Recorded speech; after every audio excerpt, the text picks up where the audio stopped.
Salam Sikarimi, Alaikum salam wa rahmatullah. tu viens de sortir ton nouveau livre chez Ouais. Galina.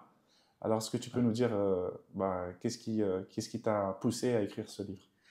Ben, ce livre ne traite pas d'un sujet particulier du début à la fin, mais c'est un ensemble de petits articles de réflexion, ou qualifié aussi d'éclairs de clairvoyance, sur certains problèmes qui touchent le monde entier et la communauté musulmane en particulier, des cas nouveaux. C'est ce qu'on appelle les nawazil, c'est-à-dire des cas qui n'ont pas d'antécédents dans le corpus religieux, jurisprudentiel.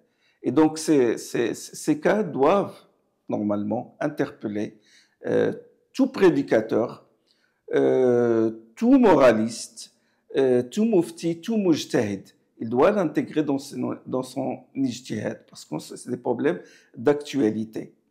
Alors, je parle notamment du consumérisme, de ce phénomène-là, le consumérisme, de l'usage abusif du numérique avec tous ces algorithmes qui vampirisent notre attention, qui nous font perdre notre concentration sur l'essentiel, qui assujettissent notre désir.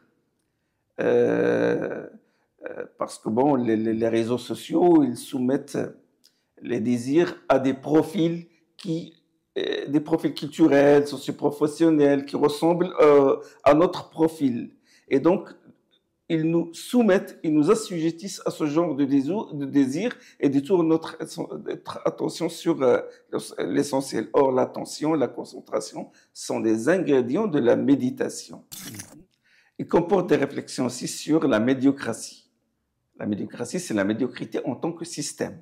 C'est l'ordre de médiocrité érigé en modèle, c'est-à-dire un système où la médiocrité est valorisée. Comme on le voit aujourd'hui dans les médias, dans l'art, dans la politique, dans beaucoup de domaines où les médiocres sont mis en avant. D'accord? Et ça, c'est un phénomène dont a parlé le prophète sallallahu alayhi wa sallam. Il l'a prophétisé, il l'a considéré comme l'un des signes de l'avènement de l'heure. Il a dit, sallallahu alayhi wa sallam, dans un hadith authentique, il a dit, inna bayna yadi sa'a sinina khadda'a. Avant l'échéance de l'heure, il y aura, les gens vivront des années pleines de tromperies. Yusaddaqu fiha al-kadhib, on donnera du crédit aux menteurs, ou yukadhabu fiha as-sadiq, et on traitera de menteur l'homme véridique, ou yu'tamanu fiha al-kha'in, on confiera le dépôt au traître, on confiera le dépôt, c'est-à-dire on donnera des grandes missions aux traîtres, on leur donnera confiance, et on ويؤتمن فيها ويخون فيها الأمين, et on qualifiera la personne digne de confiance, on le qualifiera de traître. وينطق فيها الرويبضة, et le رويبضة, je vais expliquer ce que c'est. Le رويبضة se portera au devant de la scène et parlera, on lui donnera la parole. Les compagnons demandaient au prophète sallam, c'est qui Rouaybida? Il leur a dit, il leur a répondu, Rouaybida, c'est l'homme médiocre, l'homme vil, l'homme qui n'a pas de valeur, l'homme qui n'a pas montré ses preuves. Il parlera au nom des gens, au nom du peuple, c'est-à-dire qu'il s'érigera en homme d'autorité, il s'érigera en savant et il parlera dans des affaires qui sont déterminantes de la communauté. Je parle aussi du grégarisme, de l'esprit moutonnier, où toute la masse suit un seul mode, n'a pas d'esprit critique. Hein? Ils suivent les gens médiocres et ils suivent la vague en général.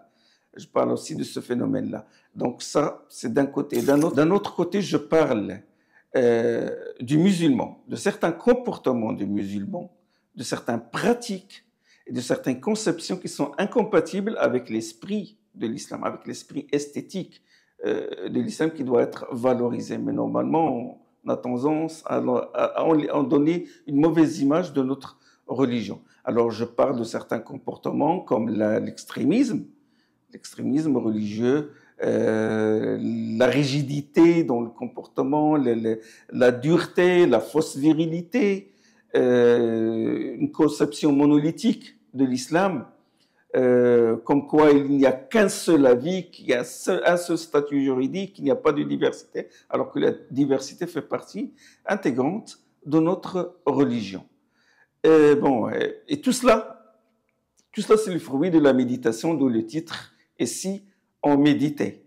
Alors, pour rapprocher le sens de la méditation au lecteur, j'ai cité l'exemple de l'abeille, parce que le prophète sallallahu alayhi wa sallam, il compare le croyant à l'abeille.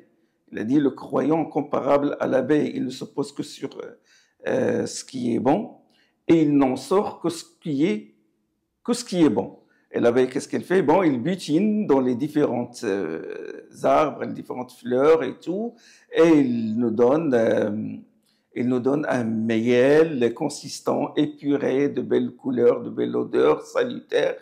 Et le musulman, qu'est-ce qu'il fait? Il butine dans les signes universels d'Allah, les signes créés, les cieux et la terre, les montagnes, tout ce qui l'entoure, et les signes révélés, les versets du Coran, les hadiths prophétiques, et avec ces signes-là, il nous donne une synthèse.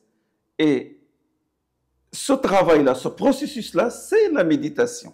Et la méditation, c'est pas un exercice spirituel, une retraite, on s'enferme chez soi, des exercices particuliers. Non, c'est une dynamique.